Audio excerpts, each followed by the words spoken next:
Hey, filthy animals. Welcome back to the Benny and Johnny Show. Have you ever wondered how you could turn this into that? Follow along. I'm going to walk you through the steps it took for us to get the pole barn of our dreams built. There's a lot of videos on YouTube showing how to build a pole barn yourself. That's just not in the cards for me. Might not be in the cards for you, but I still wanted to know what the process was, what to expect for the build out. So that's why I made this video today. I'm gonna go over 10 steps that I took to make this. Now that doesn't necessarily mean I made them in this exact order. Doing it in this order would have made the process a lot easier. So let's start. So step one, what do you even want? For me, I thought I wanted a 40 by 60 by maybe 12 feet tall. That would fit my needs, the needs of the channel, the needs of putting all my garbage in here. 40 by 60. However, that's not what I ended up building. And that's for a number of reasons. Price, meeting my needs, our location, things along those lines.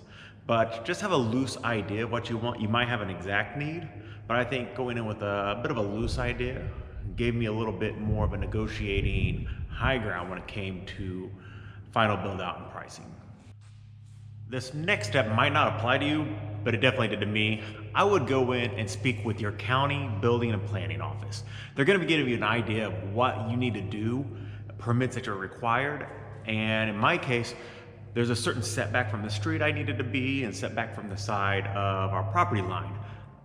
Granted, where I was wanting to build, I already took that into account. I mean, I didn't want the building right on the property line, but it's something that you definitely need to know of prior to having your heart set on where the building's going to be.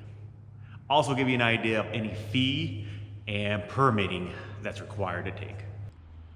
Now, step number 3 is to get a quote. And there's more to that than just getting a quote, right?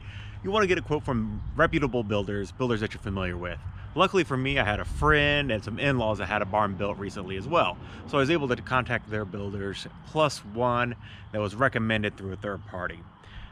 I would recommend getting the 3 quotes. It gives you an idea of what the market's at, how to beat market, and overall give you a widespread of people that you're talking to.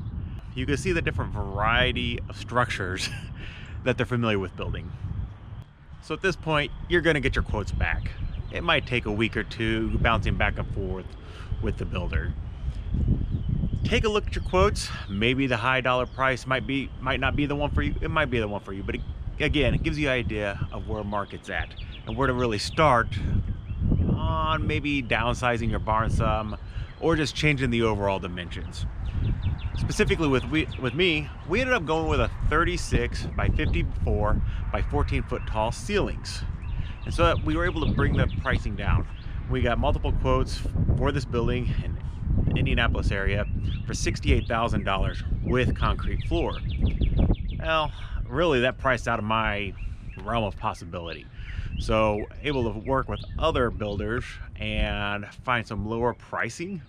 And also that was for the 40 by 60. Kind of shrunk our dimensions a little bit to get to a more, I'll say comfortable, but really obtainable price point. Otherwise, this barn wouldn't have been built. Now at this point, you're really gonna wanna stake out your location. And that's for a number of reasons. It gives you an idea of how and where the barn's going to be. Also, it's getting you prepared for the next step, which is step 7, dial 811. 811 is a service that comes out, their locating service, to make sure nothing is in the way. You're not going to run over any electrical or fiber optic cables. Pretty simple. They come out within a few hours and just mark where utilities might be. Public utilities, not your private one. Finally, I'll say step 8 and the things that you're going to want to do, and that's speak with the power company. Personally, I'm gonna have power in this barn. You might be able to skip this step. You might be able to skip other steps as well, depending on where you are in the country. However, when it came to building this barn, I wanted power. So I got a hold of our local power co-op to find out how we could get this here, what the pricing might be. I've heard horror stories about how expensive it is to get power to your barn. And then luckily in my case, I think it was like $200 or $300. When you're building a barn, $200 or $300, it's basically free. But definitely get a hold of the power company prior to anything else so you have an idea of what the total cost package is going to be at the end of the day. All right, at this point you've done everything that needs to be done. The next step is to wait. A considerable amount of waiting. We started this in December of 23, the very first part of reaching out to contractors just to get an idea and quote wise. And the barn was finished in mid-March. Now, you wait a while, and once they drop your lumber off and your metal off, it goes quick. We had a team out, and you'll be seeing this play in the background the whole time because it's just a few screenshots and whatnot, but within the first day, you have their posts in the ground. The inspector comes out on our behalf, make sure that the posts are deep enough, and then they start framing. Second day, we had a roof on and a few pieces of metal here. And third day, they finished almost everything except for just a couple last pieces of metal. And fourth day, a smaller crew came out and knocked it out. About a week later, concrete came in. That was quick. Took a day to bring gravel in, drop it, get everything level. I've got a deeper part for a deeper section that will have thicker concrete in for a 2-post lift.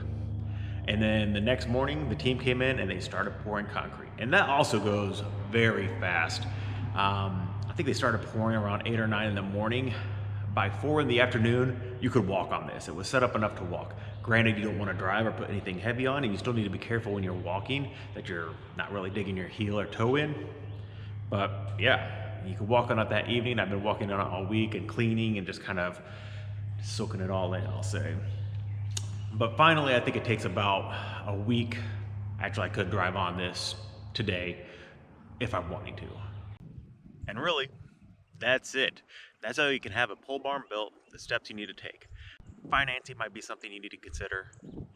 Electrical work on the inside, but there's plenty of videos on how to do that. I just wanted to show, if you're going to have a barn built, this is what you need to expect. So, look forward to some pretty good content coming out of here. I'm getting quite excited about it. I think we need to have some sort of inaugural ground in this barn. Time will tell. Anyways, stay safe, show them your talent.